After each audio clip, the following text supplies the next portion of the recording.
In today's show, Sean Highkin of the Rose Garden Report returns, and we play a little game of what's more likely. Trailblazers off-season edition. Welcome to Locked On Blazers. Let's get into it.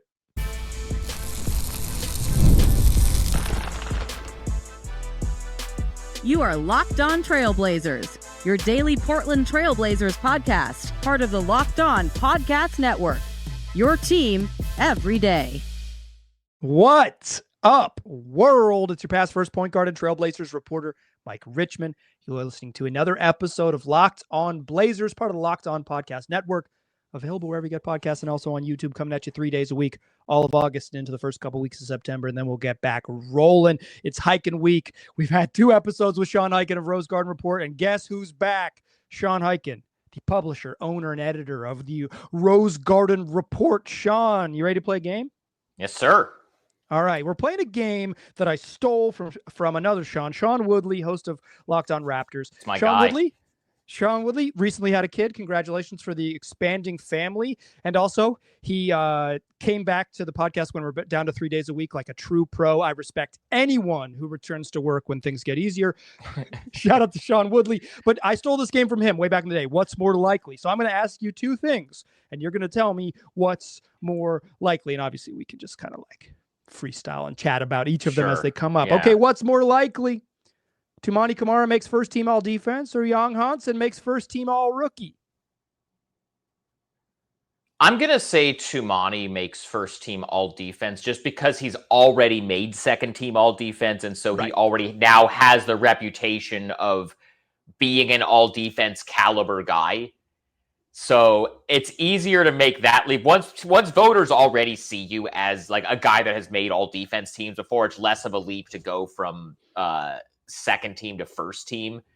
Now, I think Hansen could certainly make. I think it's pretty reasonable to expect he could make second team all rookie, but first team all rookie could be kind of a reach as far as like, Cooper Flagg's going to be in there, Dylan Harper's going to be in there, VJ's going to be in there, Cons, like really the top 4 picks. I think if they're all healthy, those guys are all probably going to be in there, and then some of these other guys that are like going to probably look better as rookies, maybe even if Hansen has a higher upside than a lot of them, I think it's a lot of stuff to clear for him to be one of the 5 best rookies. I think it's easier to sell the idea that voters could look, especially if the Blazers have a top 5 defense the whole season, like you talked about in the last episode that we recorded at a different time. Maybe Toumani gets those votes because he's gotten those votes in the past. Yeah, I think I would agree with you there. The rookie teams are a lot of times they're like a minutes per game thing. They're like basically like who plays more minutes. And also, as you mentioned, like draft pedigree matters. Like I think Alex Sarr got a real big bump from having a certain draft pedigree. He was fine as a rookie, but he wasn't like a lock type of thing. Although I think Hansen does have some buzz on him because he was like the mystery man of the first round and he had a pretty good summer league. So if he has like, I don't know what the Blazers national TV schedule is going to be, but if they have a few games on national TV this year and he pops off in one of those 2 games, some of these voters that like, that's the only game that they watch the Blazers all year, they might like give him some all rookie votes because of that. And I could see him having like some viral moments, like a Jokic type of pass, or, he has one game where he has like 30 points and 15 rebounds or something against, whoever. And like all the, because of just how huge of a thing it's going to be on social media every time he does anything, just based on what Summer League was, I could see him getting a bump from that standpoint. But to answer the question, I think Toumani, having already been an all-defense guy, I think going from second team to first team is a little bit less of a stretch.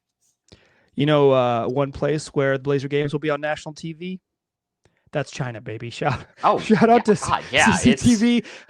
Being down in Vegas just reinforced how huge this is going to be, even if he's just like a good rotation player. He doesn't even have to be an all-star.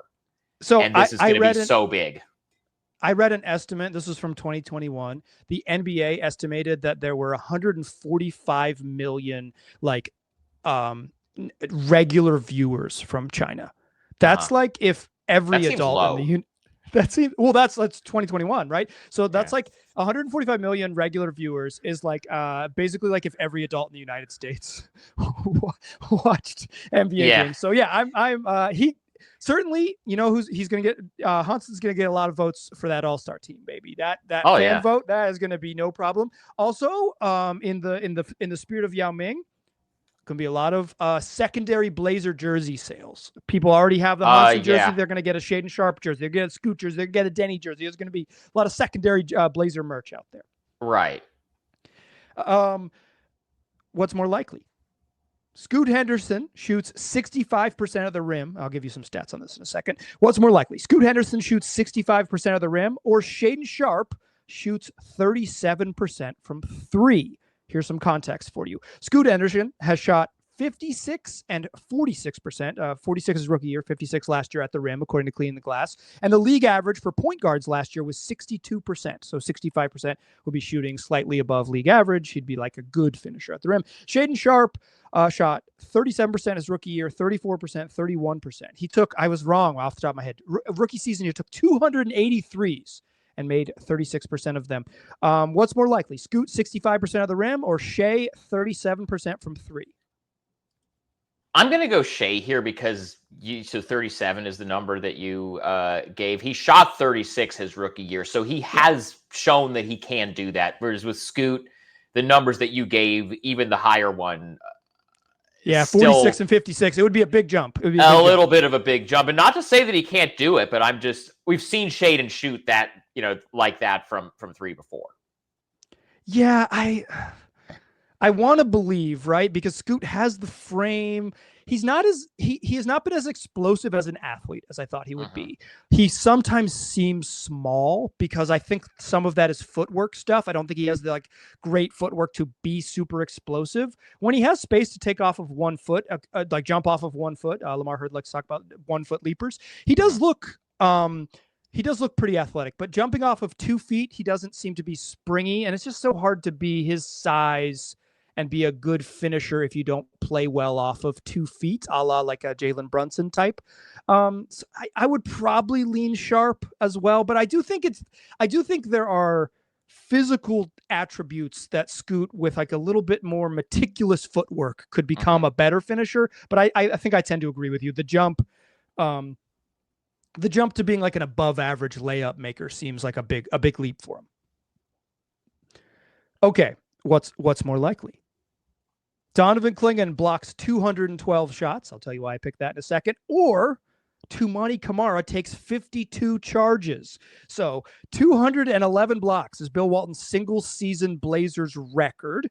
And Ersan Ilyasova set the all-time charges taken record of 51, which is it's an outrageous number, just a disgusting number. 51.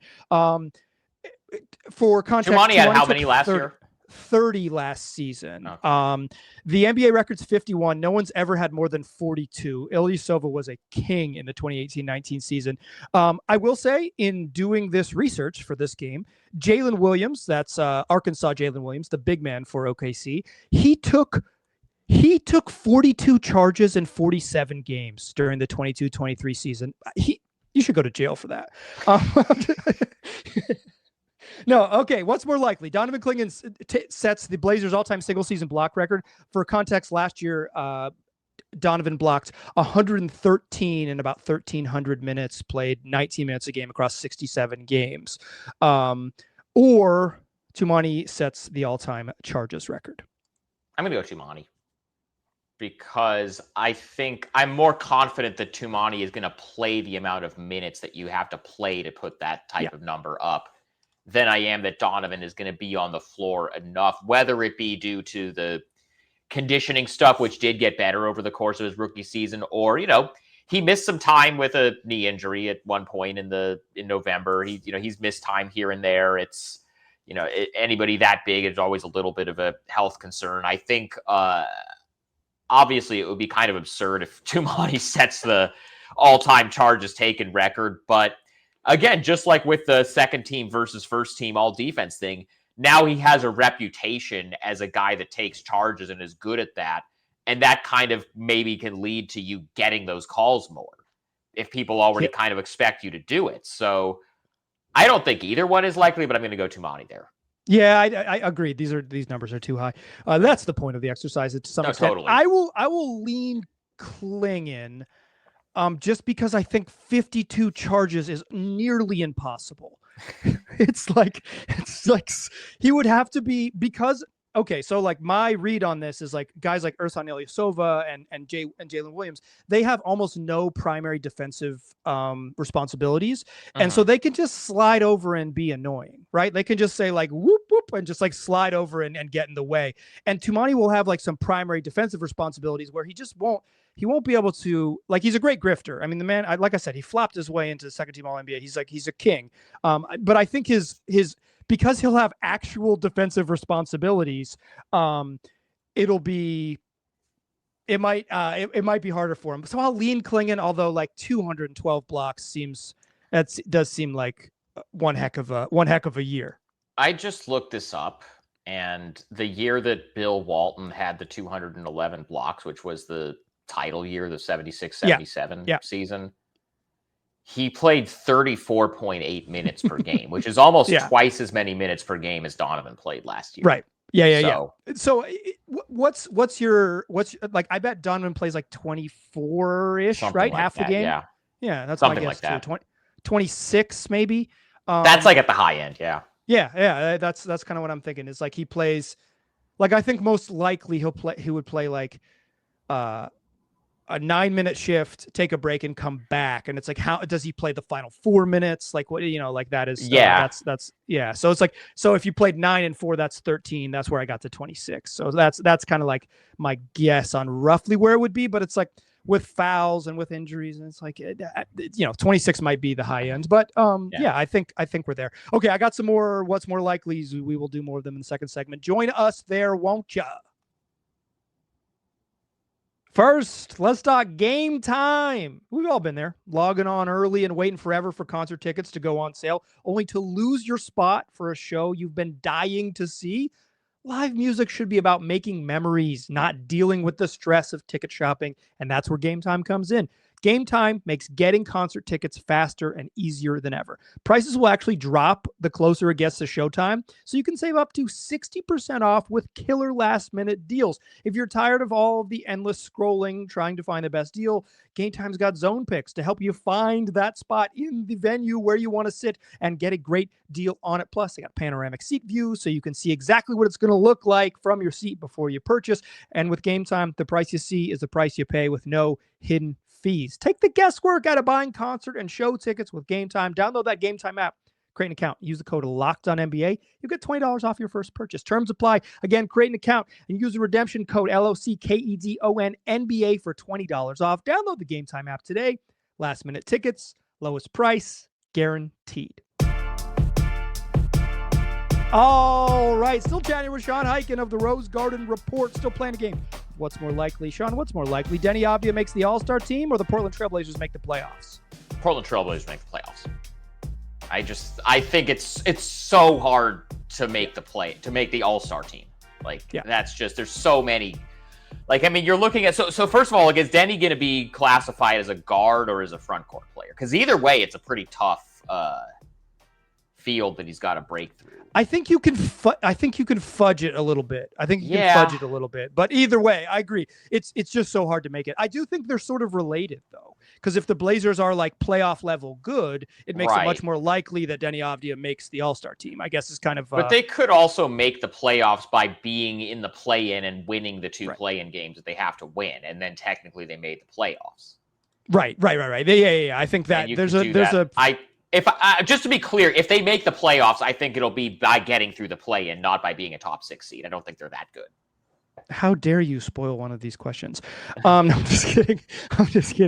It's like a good book. You're anticipating what's next. What's more likely, Sean? We talked about this earlier this week, not like 40 minutes ago. No, I'm wearing a different shirt. Recording is a different recording session. It's a different day, and I've been wearing the same tie-dye shirt this whole week, just 5 consecutive days. What's more likely, Sean? The Trailblazers have a top 3 defense, or the Trailblazers have a top 18 offense? top 18. But I think it's going to be like the back end of the top 18, not the... You're calling it 17, huh? Something like that. I think that's more like top 3. Like they had a top 3 defense the second half of last season. Yeah. Against a pretty soft schedule. Mm-hmm. So the idea that they're just going to do that and again, I think, getting Drew Holiday is going to improve them on that end, but expecting them to be a top 3 defense over the course of an entire season, I think top 10 is realistic. I don't think top 3 is something to. If I had done top 5 and top 18, like top 5 defense, would that change at all, or is that still too high? I think their defense is reasonable to put around like 8 or 7 at the high end. Yeah. So I'd still probably go top 18. Yeah, I do think they have a path to being a top 10 defense. I think they have good defensive players. Absolutely, I think they're going to play good defensive lineups. But yeah, I just think top 3 is like unless they have like you know what I mean. Unless you have like healthy Kawhi Leonard and Giannis, like you can't say, oh yeah, this is definitely top 3 defense. Right. Yeah, I would say like OKC and Houston are still going to be very, very, very good defensive teams. So I think those are going to be better defensive teams than these guys are. And Cleveland, because they get to play in the junior varsity and they're an elite defense. And though I those 3, I would be surprised if the Blazers were better than them. So by that math, I guess it's hard for me to see top 3. So I'll lean top 18 as well. Yeah. Sean, what's more likely? 2 players on the opening night roster are traded during the regular season, or 0 players from the opening night roster are traded during the regular season. This is effectively an over-under, but what's more likely? 2 players traded or 0 players traded? Oh, that's easy. 0. Yeah. These guys don't do like when was the last time I guess it would have been the Gary Payton, Josh Hart year, but last trade deadline, the only thing they did was they got cash to take Delano Banton from the Celtics. Yeah. And then trade deadline, they didn't do anything. And this has been a more active offseason than they've had in a while as far as bringing in Drew and signing Dame. Like, I think the moves that they've made this summer are going to be the moves that they make unless somebody at the deadline decides they, want to trade for Jeremy Grant. And I don't know how likely that is unless he really rebuilds his value over the first 2 months of the season. So I'm going to go 0.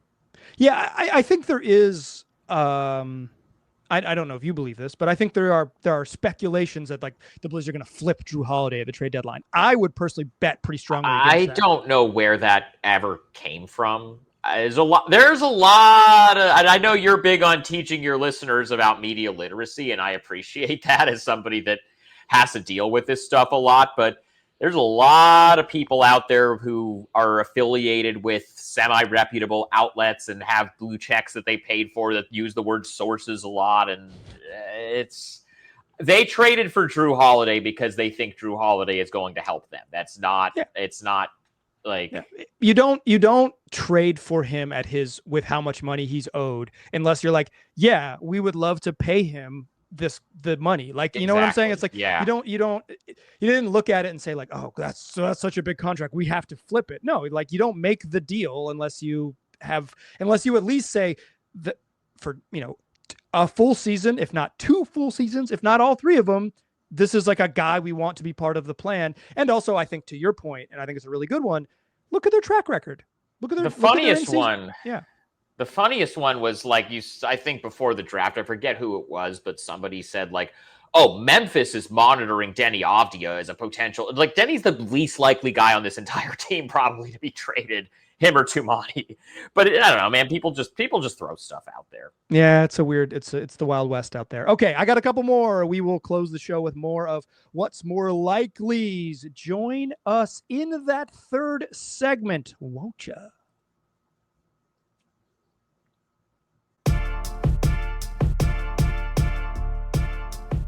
Still a pass first point guard. I'm still Mike Richmond. You're still listening to Locked On Blaze. Still chatting here with Sean Highkin of the Rose Garden Report. Sean, before we get too deep into it, if people subscribe to the Rose Garden Report, what can they expect? I would say the type of coverage of the Trailblazers and now the Fire as the WNBA expansion process starts to kind of get kicked into gear, which is we could probably do a whole other podcast on how messy that rollout has been. But, I mean, I would imagine that most people who listen to your pod know me by this point, know who I am, know what I'm about, know kind of what I do. And so I would strongly encourage you. I would strongly encourage you to subscribe. And I would say that if you become a paid subscriber, I have not ever had anybody tell me that I don't give them value for the money and you're not getting your money's worth out of it. So I'll just say that. Yeah, and then support independent journalists because it is increasingly impossible to get a job anywhere else. So if you want people to report about the team in a regular, meaningful way, this is how you support them. And so go subscribe to the Rose Garden Report. And I just played around, by the way, with today. I just got one of my stories that I wrote about Hansen after the draft translated into Mandarin. So now there's a Mandarin version of one of my stories that's up on the site. So I'm going to play around with that as the season gets closer and maybe try to, obviously it's a whole new market for me to tap into, but that's something I'm kind of playing around with too. 165 million regular NBA watchers. if just 1% of those people become paid subscribers, I'm doing okay. Yeah, that's China's just it's a big country. That's what I've learned. That's what I've learned. A lot of people live in there. A lot of people that really like basketball live there. Yeah, and now they're all going to be Blazer fans. It's like the Blazers are going to be the new Rockets now. They are. Yeah, I think that's going to be good for both of us. I think. What's more likely? Jeremy Grant plays a game in April. Young Hansen starts a game in October. Young Hansen starts a game in October. Just because I don't know, you never know. Like Klingon could get hurt in training camp. Something, it's stranger. I guess that's easier path. Yeah, and Jeremy Grant hasn't made it past March 13th. Yeah. If they're competitive, though, there's no reason to think he'll be shut down, right? Like, no, they're going to try to compete to the finish line this year. I would agree. I would agree. Yeah. But I think it's funnier if the streak keeps going. Yeah, me too. Obviously, I believe Josh Lloyd of Locked On Blazers calls him the Ides of March, or Locked On Fantasy Basketball calls Jeremy Grant the Ides of March, and as I like to say on this show, at 2JG. So I do think if there's ever been a year that the streak would end, it's this year where they're like not invested in losing. There's not going to be like, what I'm like last year there was like, many of us assumed they would invest in losing, yada, yada, yada. And like, but they weren't necessarily, but the circumstances were whatever. This year they're going to play it out, right? It's the second funniest streak I've ever covered behind the TNT Bulls. Whenever the Bulls played a home regular season game on TNT, they won. I'm pretty sure that streak is still intact because the Bulls haven't had a home game on TNT to win or lose since I got off the beat 8 years ago. Well, they are relatively unlikely to have that this year. I would agree with that. So, yeah, it'll never end. Okay. What's more likely? That the Trailblazers miss the play-in or that they avoid the play-in? And the language here would be basically not what's more likely, that they do not qualify for the play-in, finish 11th, or they avoid the play-in, finish 6th or above? Miss the play-in. Just the West is so deep. I'm just not gonna. I think 9 or 10 is probably where I will end up if I were to make predictions. I think 9 or 10 is probably where I'll end up having them, just because I think one of these other teams or two is gonna have a New Orleans, Memphis, Philly type of like season from hell where with injuries. But I mean, you look at the top of it, like the three like obvious contenders in the West are Oklahoma City, Houston, Denver, and then you probably have Minnesota in the 4th spot. Right. I would put the top 4 personally. Yeah, but yeah, I think those are pretty clearly the top 4 best teams in the West. If whatever order you want to put them in, I think I would agree. Both of the LA teams are in there. Yes, they're both talented, but they're just so volatile. Well, right, like Dallas, like who knows, if Kyrie's going to play, like that's kind of like, but that's still like that team could still be pretty good. Like Memphis already has some injury stuff, but like there's talent there. You know, you're just you get pretty quickly at Golden State. If their guys are relatively healthy, they're going to be pretty good. Like it gets pretty tough to find that many teams that the Blazers are going to be better than. And then, you know, you look on the other side and it's like, okay, we know Utah's not going to be good. New Orleans, I'm pretty confident. I don't think it's going to be very good. Same. Then you've got, you know, Phoenix is a mess. Sacramento is a mess. Yeah, like Phoenix might be better than they were last season in terms of win-loss record, but they won 36 games. Yeah, like those are the four that I think the Blazers are going to be better than. And that's going to put them at 11. So now it's like you're wondering, like, you know, is San Antonio, like, is Wemby going to be healthy? If Wemby is healthy, like, San Antonio is going to be really good, or they could be really then it's good. just like which of those other teams ends up having like some injury stuff. So I think 9 or 10 is like a reasonable ceiling for these guys. Are the Blazers better than the Kings? Yes. Yeah, I think so That's too. pretty The clear, Kings have more talent. That roster makes no sense at all for me, and I also don't. I'm sure Doug Christie's a nice guy. I don't know about him getting that job without a search. And Chauncey legitimately has gotten better as a coach over the last. Agree. And coaches get better and maybe Doug Christie, this is like the year for. Yeah, I think they're better than Sacramento. I think they're better than Phoenix. Yeah. I just don't trust Phoenix even a little bit. They're better than Utah, who is like actively dumped NBA players. New Orleans, it's like if they get the full healthy season, blah blah blah. It's like there's a world where they're just not going to get it, right? They're just not going to get it. So like, I think they're better than those 4 teams. San Antonio